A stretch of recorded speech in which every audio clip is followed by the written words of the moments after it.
Nalagyan na po natin ng palaman itong mga bangus. At ito po ay babalutin ko sa aluminum foil para po maihaw na rin po natin. Nakasak lang na po yung ating inihaw. May mga suman din po tayong dadalhin sa Maynila. Magdadala rin po tayo sa boarding house ng lumpiang Shanghai at lumpiang Togi. Yan, ito po ay ginawa ni Milot at Bal.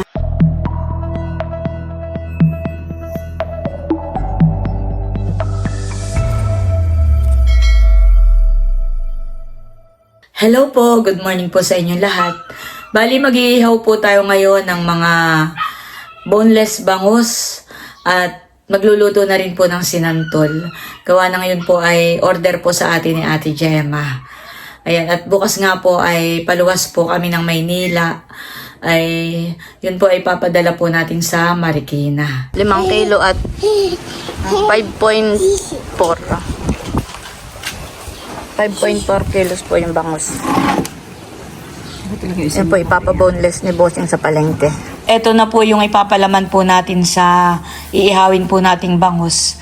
May itlog na maalat, kamatis, sibuyas, at siling green. Ihugasan muna po natin itong mga kamatis at sili.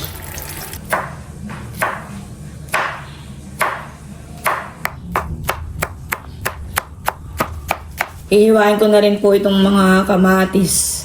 Ito naman po ay natanggalan ko na ng buto.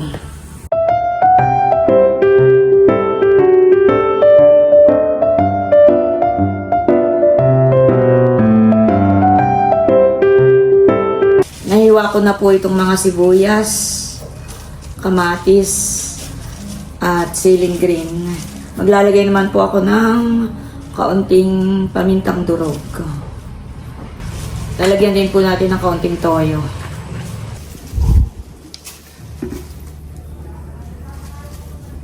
Haluin lang po natin itong maigi.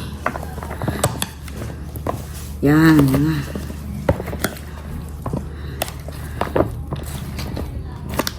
Meron din po tayong itlog na maalat. Ako muna po ay kukuha ng dahon ng saging. At ilalatag ko po doon yung mga bangus na lalagyan po natin ng palaman.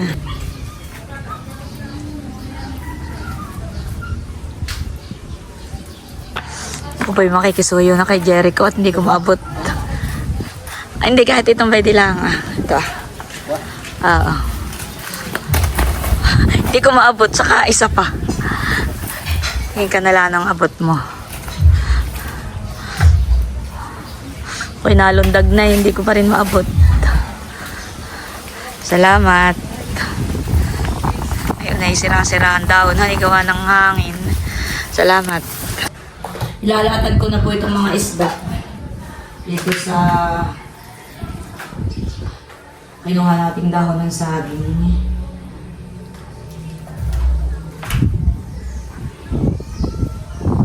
Bago ko po lagyan ng palaman itong ating mga bangus, ay lalagyan ko muna po ng chicken powder para malasa po itong ating bangus.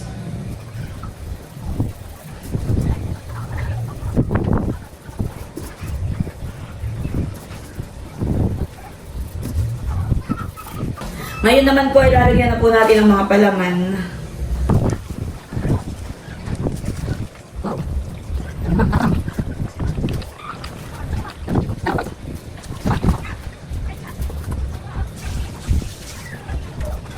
Bali, ang order po sa akin ni Ate Gemma ay 10 peraso.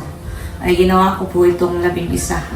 At yung isa po ay dadalahin ko ka na idro. Kanakin. Para may ulam din po sila doon. Lalagyan na rin po natin ng itlog na maalat.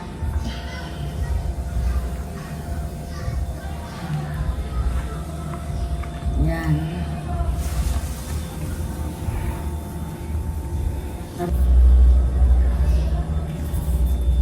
Sarap.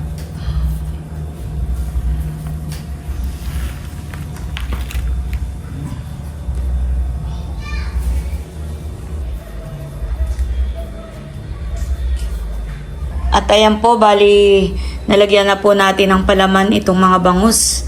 At ito po ay babalutin ko sa aluminum foil para po maihaw na rin po natin. Ayan.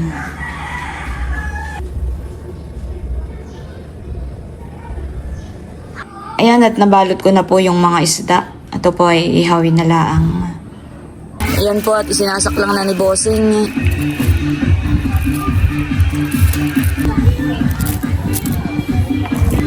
Ayan po, ang tangkasak lang na po yung ating inihaw. Sinaklang na po ni Bossing lahat. Ayan, at itataktak na po ni Bossing yung mga nahuling alimango. Ay, lang ko na sinantulin. Oo. Ayan po, bali magkikilo tayo ng 2 kilo. At yun po ang isasahog po natin sa sinantol.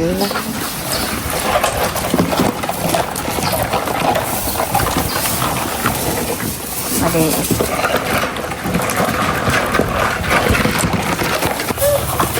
Bitawan mo. Papakita ko lang. Ayan. 2.2 kilos. Okay na yun.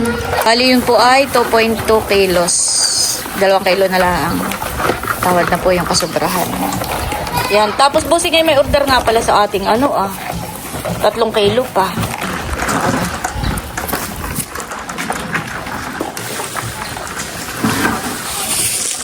Bukod po sa palutong sinantol ay may order din po sa ating alimango na 3 kilo.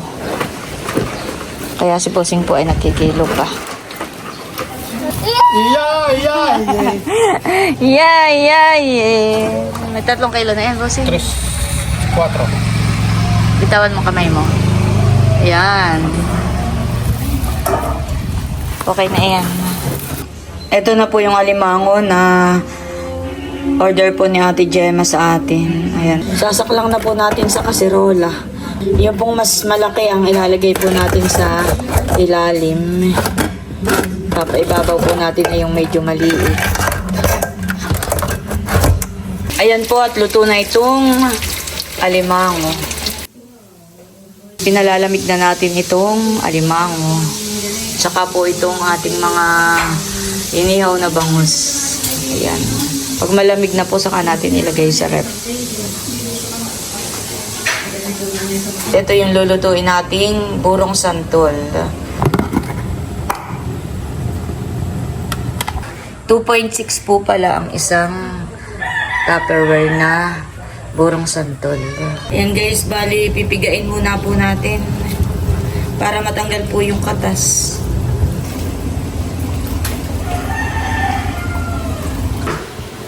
Ayan guys, at pinapakuluan na po natin yung santol.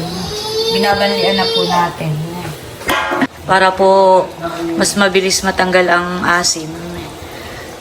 Yan, ito po yung hugasan pa natin ng mga 3 beses po.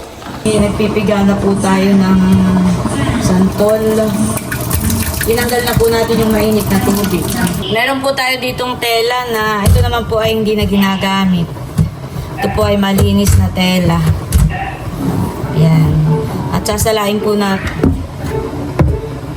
Masalain po natin para mas mabilis pong pigain.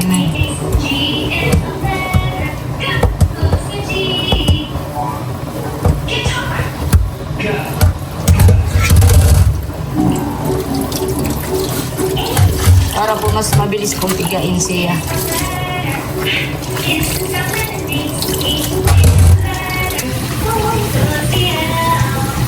Ayan, at bali ito po ay uulitan pa po natin ng hugas. Kaya nag-iipon po tayo ng tubig at hugasan po ulit natin ito.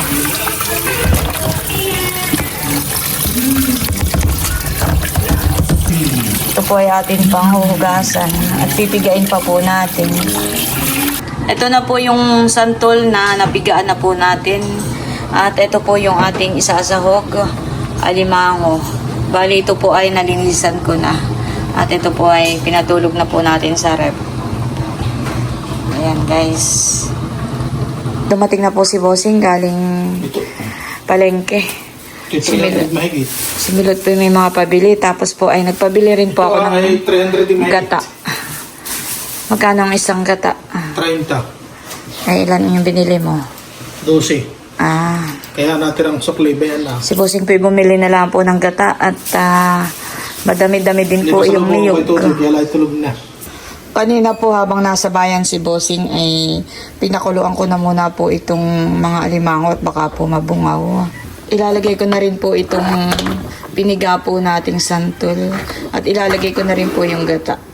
Nilalagay na po natin itong pangalawang gata. Pangalawang gata ng niyog at ito po yung ating lalagayin muna. At inilagay ko na rin po yung tanglad at ito po ay paigahan pa po natin ng gata. Pag naiga na po ay saka po natin ilalagay yung kakanggata. At si Bossing po habang nanonood ng TV, naghihiwa na rin po ng luya at bawang. Ito pong bawang at luya ay idadagdag na rin po natin. Yan din po natin ng kaunting paminta. Ito po ay nalagyan ko na rin po ng asin. Much later. Ayan po, bali na ilagay na rin po yung kakanggata. Saka po yung siling green at yung iba pa pong mga ricado ay inilagay ko na rin po. Ito po ay paigahan po natin ng kakanggata hanggang sa parang nagmamanti-mantika na po.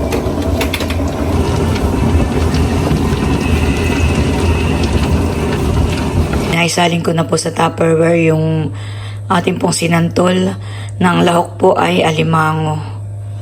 Ayan.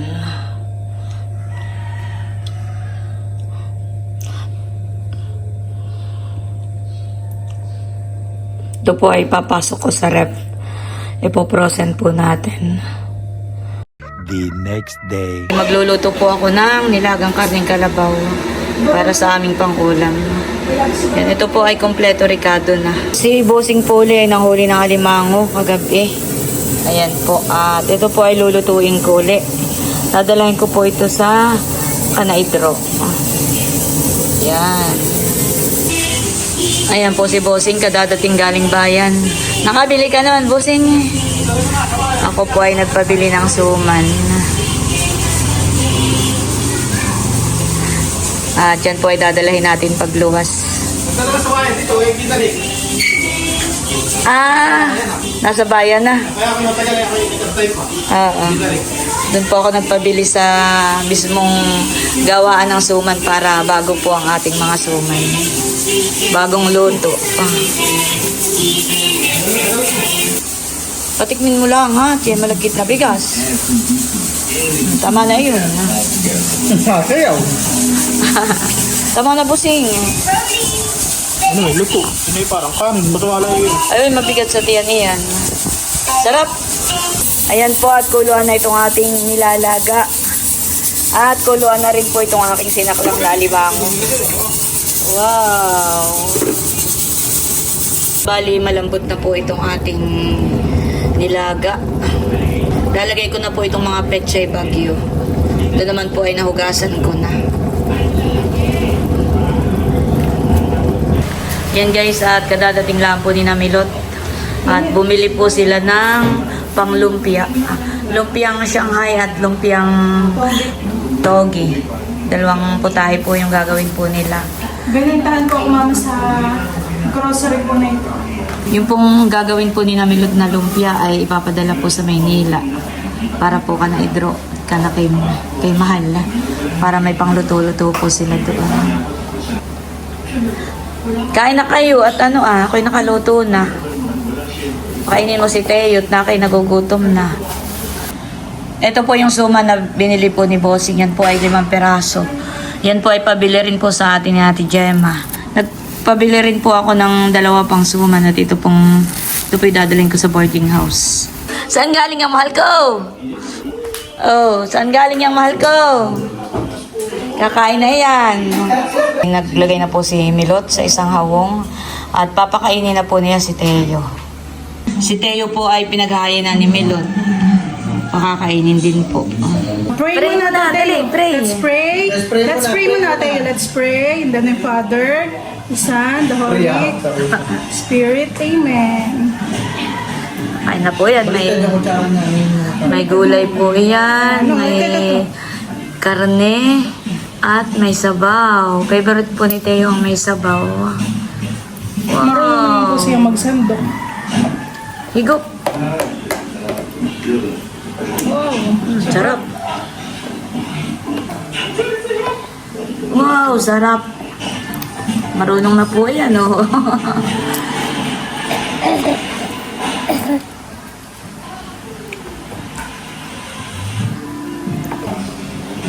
Marunong na. Honey. Oo, Hindi po natatapon, honey. Nakakakadlo na siya. O, tiyan mo. Oh. Ihigop ng sabaw. Subo na ikaw ng kanin. Subo. Nilalaro tayo, ha? Eat. O, higop ng sabaw. Hindi higop at Lagi po yung pakainin at maganang kumain. Hindi po pihikan. Kung ano yung ihayin mo sa kanya. Kung ano yung subo mo. nayo ko po ang ulo, honey. Yung kutsara ilalapit mo sa bibig. Hindi yung ulo mo ang... Siya po yung nag-a-adjust. Nayo ko.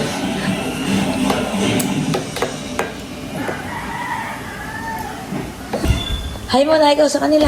Ay, ka daw muna tayo. Hello po. Hello po. Ay, pugyan mo muna sila. Pugyan mo muna. Nakain po ako ng gulay. Isus, napigit ng mariin. Sabihin mo Dog. dog. Kahapon po ay galing po kami mamasada, tabing dagat. Ay yung si kuya po yung may nakahuli ng isda. Inangat po niya yung isda na bibilhin ko, honey. Biglang sabi po ni Teo, fish. Abay, di alam na pala niya na fish yun, honey. Nagulat nga po si Bal. Tuwan-tuwa. Hindi naman ninyo tinuruan. Basta nung nakita yung fish, ay sabi niya ay fish. Oh boy, marunong nang kumilala. Okay. Nalaglag na yung kanin.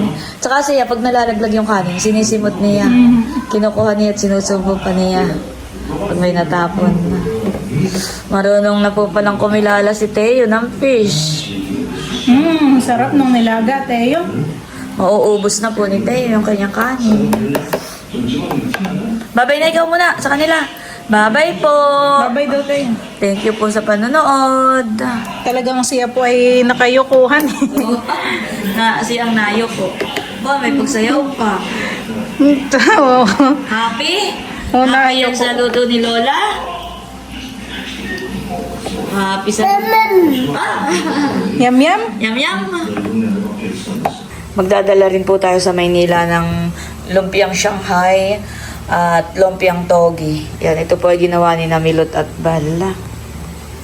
Ayan po, bali, nakaredy na po lahat. Yung mga dadalahin po natin pagluwas papunta po sa Maynila. Yung pong sinantol, suman, at saka po yung inihaw na bangos na order po sa atin ni Ate Gemma. Sana po ay mawala na po yung bagyo para matuloy po yung pagluwas namin. Gawa ng kapag ka po malakas ang ulan dito at saka po sa Maynila, baka po ipagpaliban namin yung aming pagluwas. Dahil nga po, baka po mamaya ay may mga landslide dahil may madadaanan po tayong mga bundok, tsaka may mga baha. Ayan, mag-iingat po tayong lahat dahil nga po may bagyo. At dito po sa amin ay kansilado na po yung mga pasok sa school at saka yung pong may mga trabaho ay wala pong pasok. Nag-pray po tayong lahat na sana po ay mawala na po yung bagyo. At mag-iingat po tayo. Ayan, at bali hanggang dito na lamang muna po ulit itong aking vlog. At muli, maraming salamat po ulit sa inyong lahat sa walang sawang pagsuporta at panonood. Mag-ingat po tayo palagi at God bless po sa inyong lahat. Bye-bye!